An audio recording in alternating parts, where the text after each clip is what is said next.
Hello everyone, welcome back to K Guru channel bye निर्मल गुप्ता। बच्चों, आज हम क्लास 10th की वर्कशीट नंबर 36 सॉल्व करेंगे। हमारा विषय सामाजिक विज्ञान और सामाजिक विज्ञान में हम इतिहास के टॉपिक पढ़ेंगे, यूरोप में राष्ट्रवाद का उदय। बच्चों, इसके साथ साथ हम फ्रैंकफर्ट संसद के बारे में जानेंगे और राष्ट्रवाद में महिलाओं का क्या योगदान रहा और राष्ट्रवाद के लिए प्रयोग किए गए प्रतीकों के बारे में और उनके अर्थ भी समझेंगे। तो स्टार्ट करते हैं बच्चों आज की वर्कशीट। स्टार्ट करने से पहले मैं आपको एंट्रीज बता देती हूँ। आपको अपना नाम लिखना है, अपने कक्षाध्यापक नाम लिखना है, दिनांक लिखना है 26 सितंबर 2020। तो स्टार्ट करते हैं आज की वर्कशीट। यूरोप में राष्ट्रवाद का उदय। बच्चों, यूरोप में राष्ट्रवाद के बारे में आप पहले भी 2-3 वर्कशीटों में पढ़ चुके हो।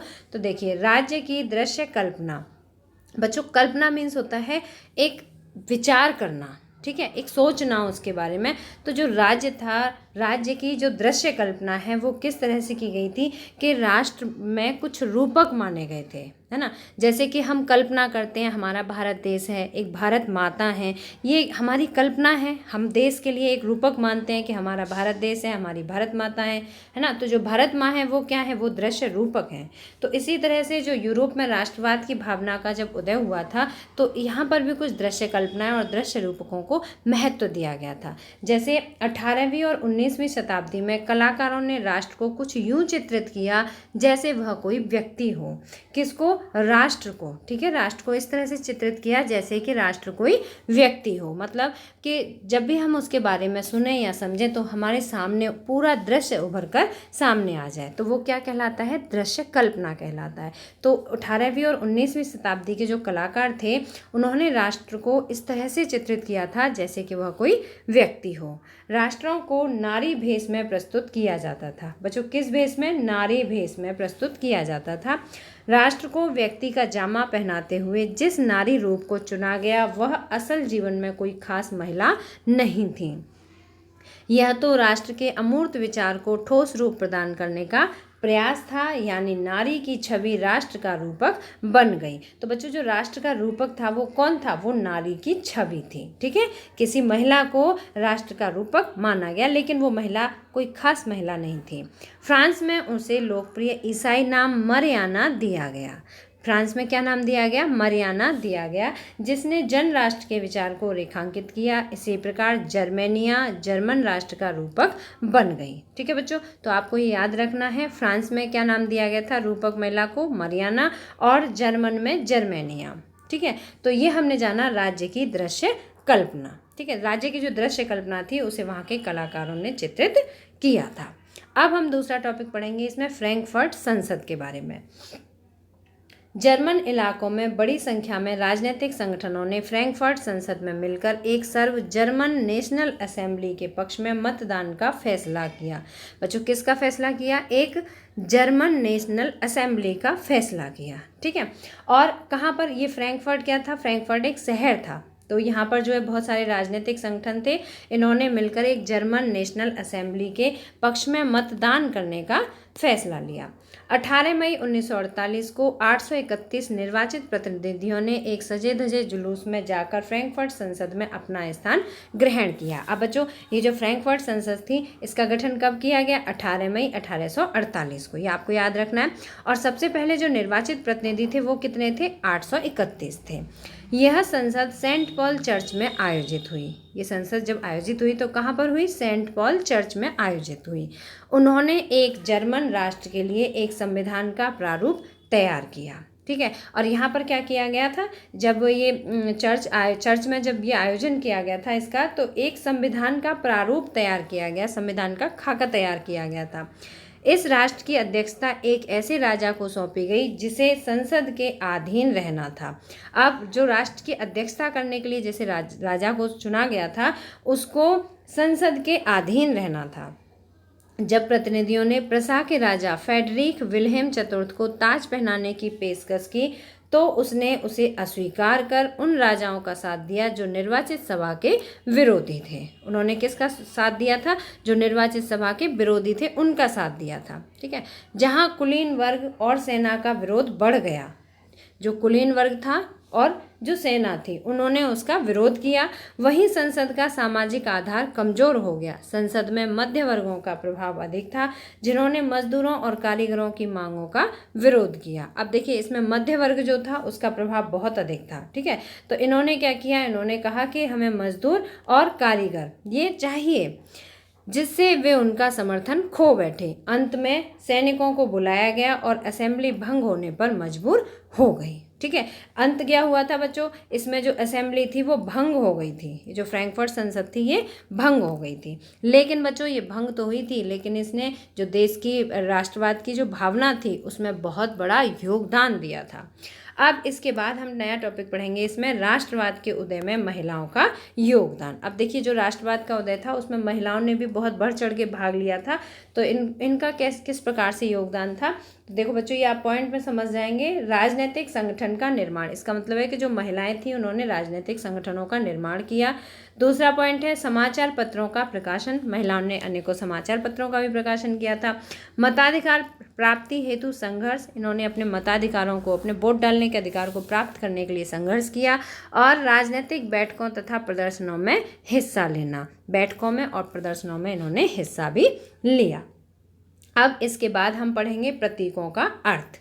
बच्चों जो प्रतीक थे, राष्ट्रवाद की भावना को बढ़ावा देने के लिए जिन प्रतीकों को अपनाया गया था वो कौन कौन से प्रतीक थे, वो थे देखिए यहाँ पर उसके गुण दिए हुए हैं और यहाँ पर महत्व दिए गए हैं, ठीक है। जो प्रतीक थे उनके क्या गुण थे, टूटी हुई बेड़ियाँ, टूटी हुई बेड़ियाँ, इसका मतलब है आज़ादी मिलना।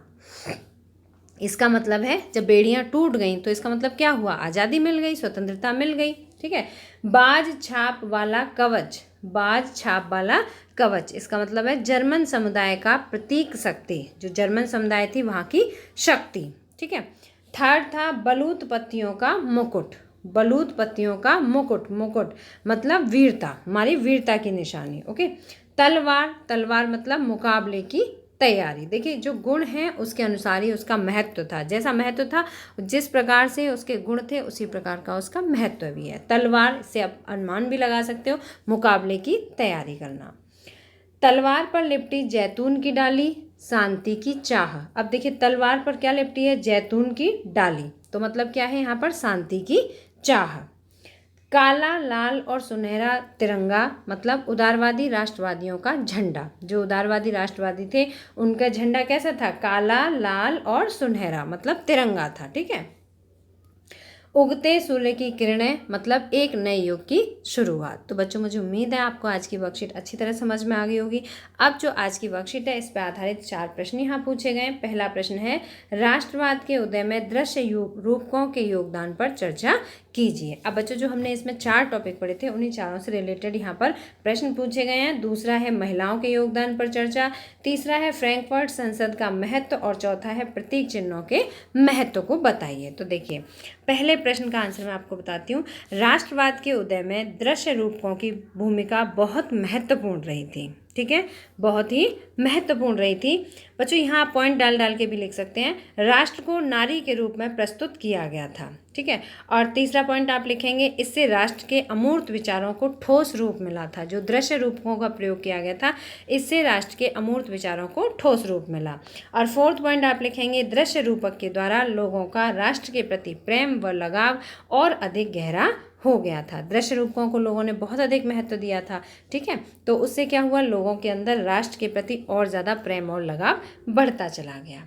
तो बच्चों आप यहाँ पर ये जो पॉइंट हैं यहाँ पर जो लिखे हुए हैं तो आप इन्हें पॉइंट के रूप में भी लिख सकते हैं। ये सेकंड हो गया, ये थर्ड है और ये फोर्थ है, ठीक है। और नंबर 1 पे यहाँ पर आपका ये हो जाएगा।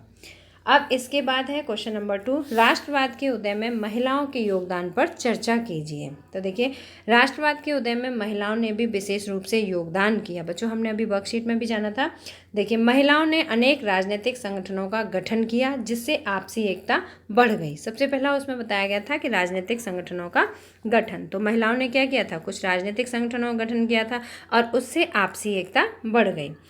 नेक्स्ट पॉइंट है इसी में, महिलाओं ने कई समाचार पत्र पत्रिकाओं का प्रकाशन किया जिससे राष्ट्रवाद की भावना को बल मिला। अब बच्चों जो न्यूज़पेपर होते हैं, समाचार पत्र या पत्रिका, वो तो पूरे देश में ही सभी जगह भेजे जाते हैं। तो उससे क्या हुआ था, सभी जगह के रहने वाले लोगों के अंदर राष्ट्रवाद की भावना बढ़ गई।